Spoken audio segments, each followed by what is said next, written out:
বিচ্ছেদের 5 বছর পর হঠাৎ করে তার সাথে আবার আমার দেখা হবে তা আমি কখনো কল্পনা করতে পারিনি, তাও আবার এইভাবে। আর তার সাথে দাঁড়িয়ে আছে অহনা, কারণ অহনা হলো ঋতুর মামাতো বোন আর ঋতু হলো সেই মানুষটি যার জন্য বিনা অপরাধে 2টা বছর জেল খাটতে হয় আমাকে।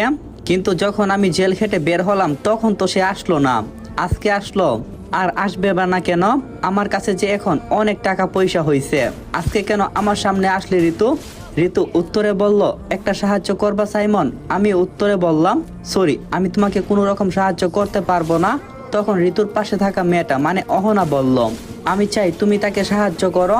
আমি বললাম, তুমি তো সবকিছুই জানো, তাহলে তুমি কিভাবে বলতে পারলা যে আমি তাকে সাহায্য করব? অহনা বলল, আমার কথাই তুমি ওকে এই অফিসে চাকরিটা দিয়েছিলে, তাই চাই আজকে তুমি আবারও ওকে সাহায্য করো। আমি বললাম, সেটা আমার দ্বারা সম্ভব না, কারণ তোমার কথা অনুযায়ী আমি তাকে না দেখে চাকরিটা দিয়ে দিয়েছি। আর যখন